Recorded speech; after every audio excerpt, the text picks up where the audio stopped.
The difference between producing and executive producing and associate producing and co-producing and co-executive producing and an executive in charge of production, I haven't figured out myself yet.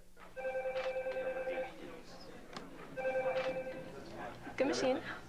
One of the roles of a producer is to make sure that the directors are aware of what all the choices are and what the compromise or the considerations that go into making those choices. The film comes up and it's his movie. That is a truly heightened state of awareness that the director has to be in. A typical day for me is waking up at 6 a.m. I go into my knapsack where I keep, today's inbox, which is usually about 2 inches thick of paper. There usually would be a meeting with a director or a writer or someone here on staff that has found something.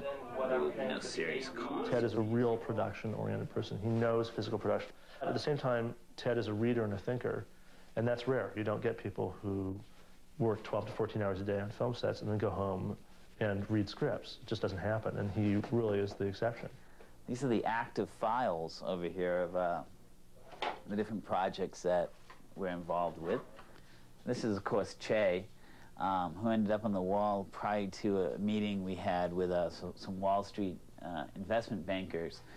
They were coming in to give us money, and we thought like a good test to see how serious they were was whether they would give somebody that had a poster of Che behind them. And they gave us money.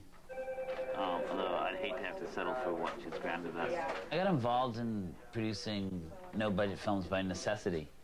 I was always frustrated about the lack of films that I felt really spoke to me, that were made for me as an audience member. And when James Chambers and I finally made the commitment to form Good Machine, we drew up a list of directors we wanted to work with, and Ang was high on my list. I hope you change the water and that. Can you raise the volume a little bit and gradually lower it over the dialogue? I think a movie is a composed, is a cooked product, and everybody has input. And when you're in the editing room or sound mixing room, in post-production, that's where you blend everything together. 内转双列掌，回身云和，吊钩，近身，拨掌。 翻掌，单边。 Beginning of 1991, after 6 years of unemployed life, and I was cooking at home and everything, and I won some award in Taiwan for the script I wrote named Pushing Hands. He walked into our office on the advice of a mutual friend of Ted's and said, and if I don't make a film, I'm going to die. You've got to help me. And I got this small pile of money from Taiwan from the Screenwriting Prize. Can you make a movie with me? They announced they were the king of no-budget filmmaking in New York. Actually, James was teaching that in Columbia University. And he sat down and pitched the film. Of course, a pitch from Ang Lee is a gruesome experience. He's not a Hollywood kind of pitching guy. If I knew what I was doing, I wouldn't be a filmmaker, end up a filmmaker anyway. So I gave them the money, and that's where we started.